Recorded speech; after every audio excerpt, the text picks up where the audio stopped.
Hello नमस्कार, जय हिंद, वंदे मातरम। आप देख रहे हैं जियो न्यूज और हम आपके लिए लेकर आए हैं देश दुनिया की, आपके राज्य शहर की सिलेक्टेड काम की फटाफट बड़ी खबरें। लेकिन उससे पहले यदि आपने हमारे चैनल को सब्सक्राइब नहीं किया है तो चैनल को सब्सक्राइब करके बेल नोटिफिकेशन ऑन करें और इस वीडियो को ज्यादा से ज्यादा लाइक और शेयर करें। बड़ी खबरें देखने से पहले आपके लिए आज का सवाल, भारत का राष्ट्रीय पशु कौन सा है? ऑप्शन ए हाथी, ऑप्शन बी शेर, ऑप्शन सी बाघ और ऑप्शन डी तेंदुआ। इस सवाल का जवाब हमें कमेंट करें और आप किस राज्य और शहर की ज्यादा खबरें देखना चाहते हैं हमें कमेंट करके बताएं ताकि हम आपके राज्य शहर की ज्यादा खबरें दिखा सकें। चलिए अब देखते हैं आज की फटाफट बड़ी खबरें। अनंत सिंह के लिए ललन सिंह सम्राट चौधरी का रोड शो, मोकामा में ओपन जिप्सी में केंद्रीय मंत्री और डिप्टी सीएम, पटना ग्रामीण एसपी बनाए गए अपराजित लोहान। बता दें कि दुलारचंद यादव हत्याकांड में मोकामा से JDU candidate Anant Singh Beur jail में हैं और केंद्रीय मंत्री ललन सिंह ने उनके प्रचार की कमान संभाली। उनके साथ डिप्टी सीएम सम्राट चौधरी भी हैं। दोनों प्रमुख नेता ओपन जिप्सी में सवार होकर पंडारक से मोकामा तक 30 किलोमीटर लंबा रोड शो कर रहे हैं। ललन सिंह मोकामा में लोगों से मिल रहे हैं और बाहुबली को जिताने की अपील कर रहे हैं। पूरे मोकामा में बीएसएफ लगातार फ्लैग मार्च कर रही है। अनंत सिंह पर हत्या के आरोपों को लेकर ललन सिंह ने कहा कि बिहार में मोदी नीतीश की जय जय है, बिहार में फिर से एनडीए की सरकार बनेगी, हम सब नीतीश के नेतृत्व में चुनाव लड़ रहे हैं। अनंत सिंह का इस पूरे मामले में ये कोई घटना अपने आप नहीं है बल्कि कई वीडियोस भी आए हैं। उसको देखने से पता चला है कि ये पूरी साजिश रची गई थी। पुलिस इसकी जांच कर रही है। सरकारी कैंपस में कुत्तों को खाना खिलाने के नियम बनेंगे, सुप्रीम कोर्ट बोला हम आदेश जारी करेंगे, मुख्य सचिवों को पेशी से राहत। खबर है कि सुप्रीम कोर्ट में देश भर में आवारा कुत्तों के बढ़ते हुए मामलों में सुप्रीम कोर्ट में सुनवाई हुई और सुप्रीम कोर्ट ने कहा कि वह सरकारी बिल्डिंग्स के कैंपसों में कुत्तों को खाना खिलाने के नियम के लिए निर्देश जारी करेगा। मामले की सुनवाई कर रहे जस्टिस विक्रम नाथ, जस्टिस संदीप मेहता और जस्टिस एनवी अंजारिया की बेंच ने कहा कि इससे जुड़ा हुआ आदेश 1-2 दिन में अपलोड कर दिया जाएगा। कोर्ट ने सभी राज्यों के मुख्य सचिव को व्यक्तिगत रूप से कोर्ट में पेश होने से राहत दे दी है। जस्टिस नाथ ने कहा कि दादरा और नगर हवेली, दमन और दीव के अलावा सभी राज्यों ने अपने हलफनामे दाखिल कर दिए हैं। अब मुख्य सचिवों की व्यक्तिगत पेशी की जरूरत नहीं होगी। हालांकि अगर हलफनामे में चूक हुई तो उन्हें पेश होना पड़ेगा। मामले में अगली सुनवाई अब 7 नवंबर को होगी। सुप्रीम कोर्ट का वन वीडियोस पर सुनवाई से इनकार, कहा नेपाल में बैन लगाने के बाद क्या हुआ, देखिए 4 हफ्ते बाद सुनवाई होगी। सुप्रीम कोर्ट ने वन वीडियोस को बैन लगाने वाली याचिका पर सोमवार को सुनवाई से इनकार कर दिया। दरअसल इस दौरान कोर्ट ने सितंबर में नेपाल में हुए जनजेट प्रदर्शन का हवाला दिया। कहा कि नेपाल में सोशल मीडिया ऐप्स पर बैन लगाने के बाद क्या हुआ, जरा उसको देखिए। हालांकि चीफ जस्टिस बीआर गवई की अध्यक्षता वाली बेंच ने कहा कि पोर्नोग्राफी बैन वाली याचिका पर 4 हफ्ते के बाद सुनवाई की जाएगी। बता दें कि अगली सुनवाई से पहले 23 नवंबर को गवई अपने पद से रिटायर हो रहे हैं। दरअसल याचिका में केंद्र सरकार से मांग की गई थी कि वो अश्लील कंटेंट, पोर्नोग्राफी पर प्रतिबंध लगाने के लिए एक नेशनल पॉलिसी बनाए। इसके साथ ही बच्चों तक ये कंटेंट नहीं पहुंचे, इसके लिए जरूरी एक्शन ले, पब्लिक प्लेटफॉर्म से वीडियोस को हटाया जाए। अनिल अंबानी के 3000 करोड़ की 400 प्रॉपर्टीज जब्त, पाली हिल वाला घर भी शामिल, इसमें हेलीपैड से लेकर जिम और लाउंज तक है।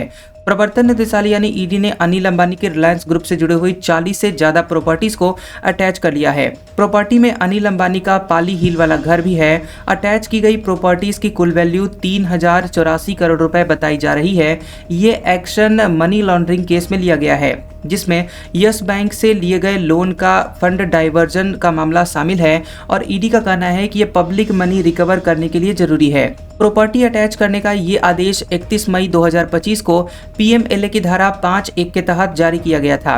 Prevention of money laundering act का ब्लैक मनी को रोकने के लिए 2002 में बना था। इसमें प्रॉपर्टी अटैचमेंट से लेकर के कोर्ट ट्रायल तक सब कवर होता है। वहीं ईडी ने अपनी जांच में पाया है कि रिलायंस होम फाइनेंस RHFL और रिलायंस कमर्शियल फाइनेंस में बड़े पैमाने पर फंड्स का गलत इस्तेमाल हुआ है। 2017 से 2019 के बीच यस बैंक ने RHFL में 2965 करोड़ और RCFL में 2045 करोड़ रुपए का इन्वेस्ट किया था।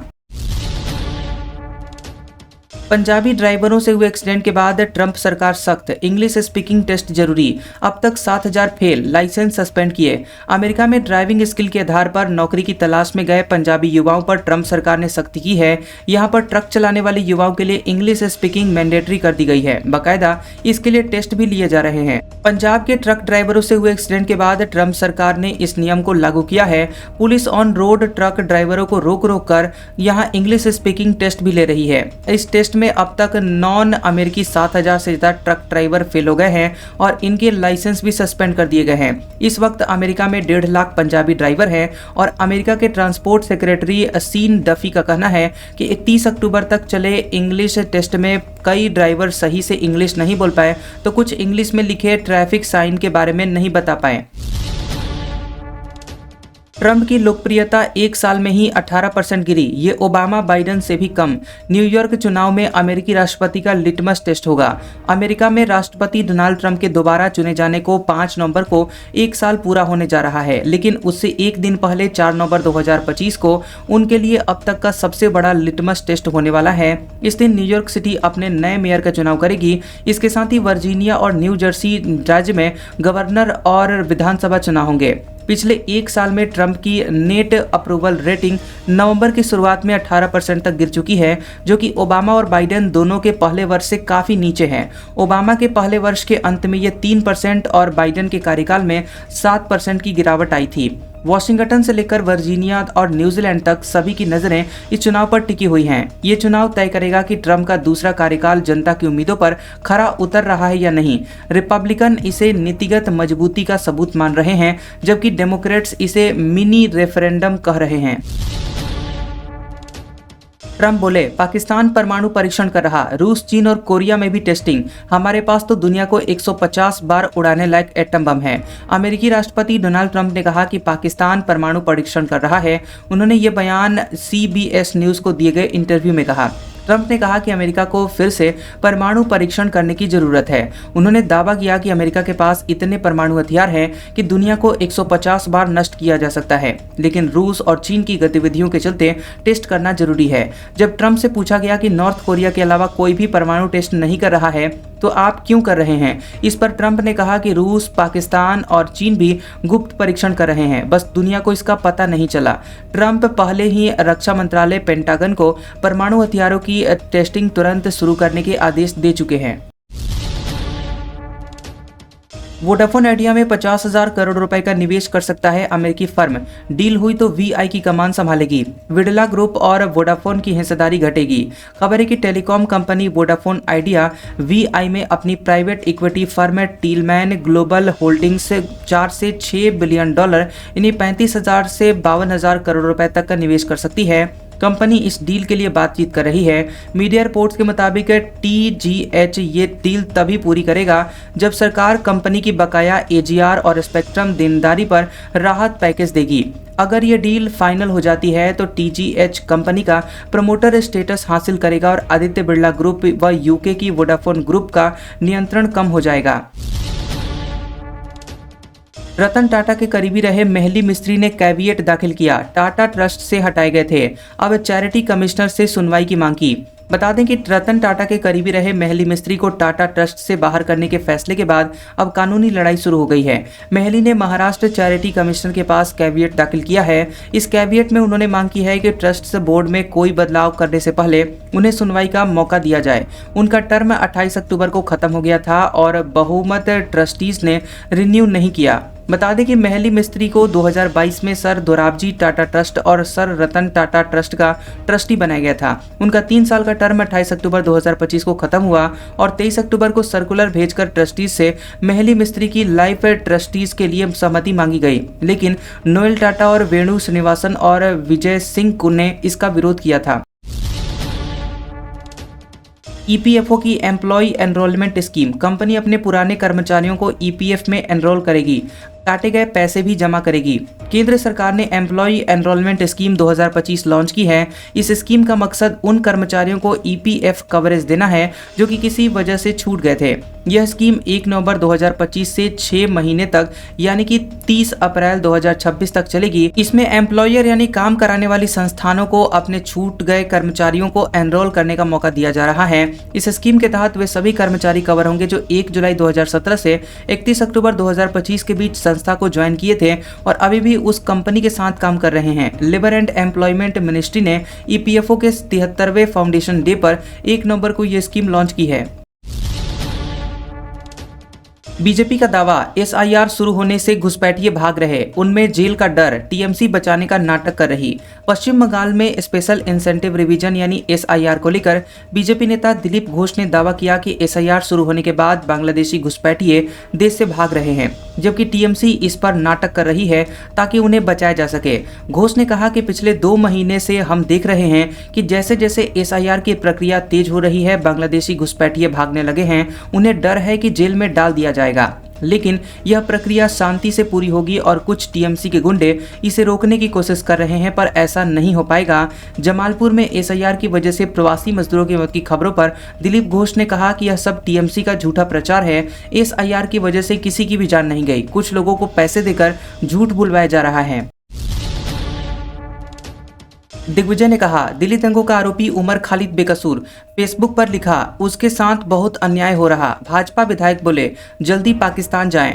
फरवरी 2020 में दिल्ली में हुए सांप्रदायिक दंगों के आरोपी उमर खालिद को एमपी के पूर्व सीएम दिग्विजय सिंह ने बेकसूर बताया। पूर्व सीएम ने एक फेसबुक पोस्ट शेयर करते हुए लिखा कि उमर खालिद बेकसूर है, उसके साथ बहुत अन्याय हो रहा है। पीएचडी स्कॉलर है और किसी मापदंड में राष्ट्रद्रोही नहीं है, उसे तत्काल रिहा किया जाना चाहिए। दिग्विजय की पोस्ट को लेकर भाजपा विधायक रामेश्वर शर्मा ने कहा कि हमें तो कभी कभी दिग्विजय सिंह का व्यवहार और आचरण पाकिस्तानी और विदेशियों टाइप का लग रहा है। जितनी जल्दी हो वो पाकिस्तान में अपना डेरा डाल लें। बेंगलुरु रोड टनल पर शिवकुमार तेजस्वी सूर्या में बयानबाजी, मेट्रो या बस से जा रहे हैं तो नई कार क्यों, भाजपा का अभियान, राजनीतिक हमला। बता देंगे, उप मुख्यमंत्री डीके शिवकुमार ने बेंगलुरु साउथ सांसद तेजस्वी सूर्या पर तंज कसा और सवाल किया कि लोगों से कार कम चलाने की अपील करने वाले सूर्या ने अपनी शादी से पहले नई कार के लिए आवेदन क्यों किया। दरअसल शिवकुमार का यह तंज शहर में ट्रैफिक और सार्वजनिक परिवहन के मुद्दों पर चल रही बहस के बीच आया है। उन्होंने कहा कि नेताओं को पहले अपने व्यवहार पर ध्यान देना चाहिए, फिर दूसरों को सलाह देनी चाहिए। शिवकुमार ने कहा कि वे सूर्या का आवेदन पब्लिक कर सकते हैं और पूछा कि अगर मेट्रो या बस से जा रहे हैं तो नई कार क्यों। उन्होंने भाजपा के हस्ताक्षर अभियान को राजनीतिक हमला बताया और कहा कि टनल रोड परियोजना निजी नहीं है बल्कि सार्वजनिक प्रयास है। शिवकुमार ने कहा कि अगर अंडरग्राउंड मेट्रो बन सकती है तो टनल सड़क क्यों नहीं। उन्होंने भाजपा को समिति में सदस्य भेज समीक्षा की चुनौती दी है। नवंबर में 2 सीटों पर होगा उपचुनाव। पार्टी में असंतोष और सहयोगी कांग्रेस की नाराजगी से उमर अब्दुल्ला की मुश्किलें बढ़ी। जम्मू कश्मीर के सीएम उमर अब्दुल्ला पर सियासी हमले तेज हो गए हैं। उमर की खुद की पार्टी में असंतोष बढ़ रहा है। वहीं सहयोगी कांग्रेस का कहना है कि नेशनल कॉन्फ्रेंस सरकार नीतिगत फैसलों में कांग्रेस को शामिल नहीं कर रही है और गठबंधन की भावना की अनदेखी कर रही है।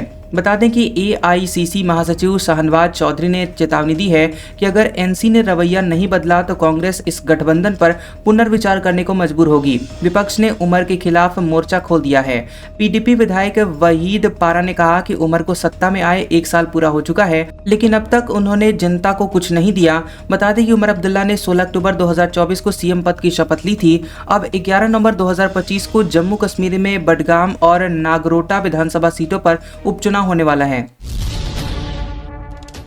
भारत की शराब कंपनियां दे रही हैं 14 गुना तक रिटर्न। दुनिया में शराब की खपत घटी, भारत में बढ़ी, बाजार $60 अरब तक पहुंचा।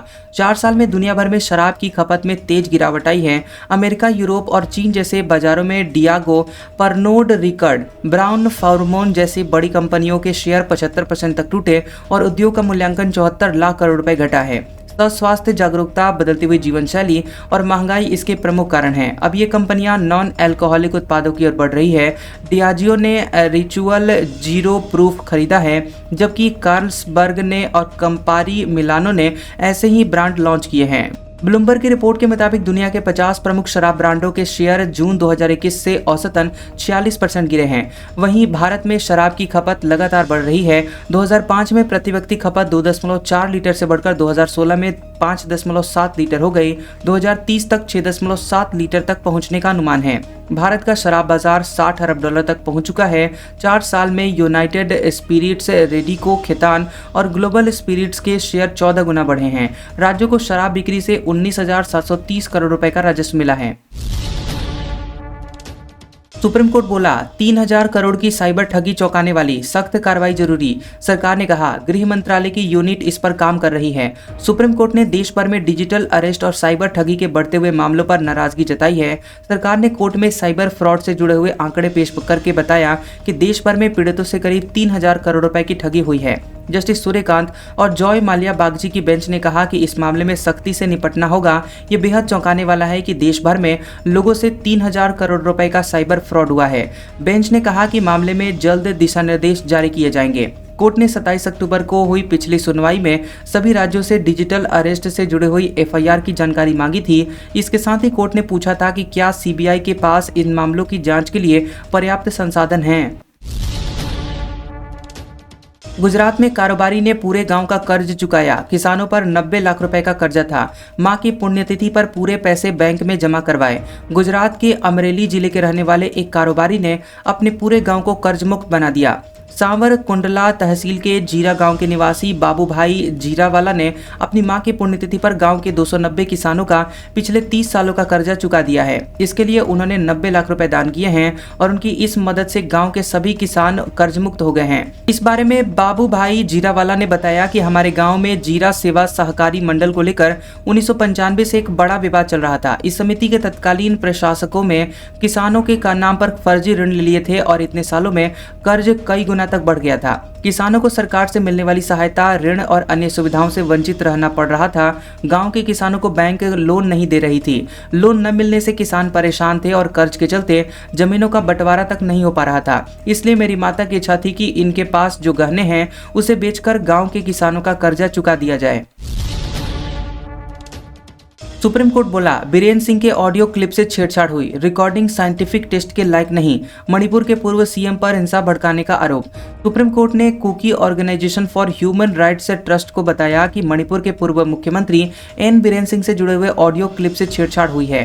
दावा किया गया था कि इस ऑडियो क्लिप में पूर्व सीएम ने मैतेई समुदाय को हिंसा भड़काने की इजाजत देने की बात कबूली थी। जस्टिस संजय कुमार और जस्टिस आलोक अरागे की अध्यक्षता वाली बेंच ने कहा कि गुजरात के गांधीनगर स्थित नेशनल फॉरेंसिक साइंसेज यूनिवर्सिटी की एक गोपनीय रिपोर्ट में खुलासा हुआ है कि ऑडियो क्लिप की एडिटिंग की गई थी, वह आवाज की तुलना के लिए साइंटिफिक रूप से फिट नहीं थी। चुनाव में पहली बार लालू यादव की रैली। दानापुर जेल में बंद रीतलाल के लिए रोड शो किया। शाह बोले महागठबंधन का सुपड़ा साफ होगा। बिहार विधानसभा चुनाव में पहले फेज के प्रचार में 2 दिन बचे हैं। यहां राजद चीफ लालू यादव इस चुनाव में पहली बार रैली करने निकले। उन्होंने दानापुर से राजद कैंडिडेट रीतलाल यादव के लिए रोड शो किया। जगह जगह पर उनका स्वागत किया गया। कार्यकर्ताओं ने जेसीबी से फूल बरसाए। रीतलाल यादव फिलहाल जेल में बंद हैं। 15 किलोमीटर के रोड शो में लालू यादव की बड़ी बेटी मीसा भारती भी उनके साथ थी। इधर सीतामढ़ी के चुनावी सभा में केंद्रीय गृह मंत्री अमित शाह ने कहा कि मैं आपको बिहार चुनाव का रिजल्ट अभी बता देता हूं। 14 नवंबर को दोपहर 1 बजे तक लालू राहुल की पार्टी का सुपड़ा साफ हो जाएगा। भारी बहुमत से एनडीए की बिहार में सरकार बनेगी। महागठबंधन में न नेता है न नीति है। मालूम ही नहीं कि कौन किस सीट से लड़ रहा है। मोदी बोले भारत तकनीक से बदलाव लाने का लीडर। 1 लाख करोड़ की स्कीम लॉन्च की। कहा हमारे पास सबसे सफल डिजिटल पब्लिक इंफ्रास्ट्रक्चर है। प्रधानमंत्री नरेंद्र मोदी दिल्ली के बने भारत मंडपम में emerging science and technology innovation conclave में शामिल होने के लिए पहुंचे। इस दौरान देश में रिसर्च एंड डेवलपमेंट इकोसिस्टम को बढ़ाने के लिए 1 लाख करोड़ रुपए की research development and innovation scheme fund launch किया है। पीएम मोदी ने कहा कि भारत अब केवल टेक्नोलॉजी का कंज्यूमर नहीं रहा है, वह टेक्नोलॉजी के जरिए ट्रांसफॉर्मेशन का पायोनियर बन गया है। दुनिया का सफल डिजिटल पब्लिक इंफ्रास्ट्रक्चर भारत के पास है। ESTIC 2025 कॉन्क्लेव 5 नवंबर तक चलेगा और इसमें एजुकेशन, रिसर्च, उद्योग से जुड़े हुए 3000 से ज्यादा प्रतिभाशाली नोबेल पुरस्कार विजेता, प्रख्यात वैज्ञानिक, इनोवेटर्स और पॉलिसी मेकर्स शामिल हो रहे हैं। आज का सुविचार, हर किसी के प्रति हमदर्दी रखो लेकिन इसे अपनी कमजोरी कभी मत बनने दो। कैसा लगा ये वीडियो हमें कमेंट सेक्शन में जरूर बताएं। वीडियो पसंद आया हो तो वीडियो को लाइक और शेयर करें और ऐसे इंटरेस्टिंग वीडियोस देखने के लिए हमारे चैनल GOB न्यूज को सब्सक्राइब करें और बेल आइकॉन को दबाएं। और हमारे ओल्ड और लेटेस्ट वीडियोस देखने के लिए हमारे प्लेलिस्ट और कम्युनिटी टैब को जरूर चेक करें। तो मिलते हैं अगले वीडियो में, तब तक के लिए आपका शुक्रिया।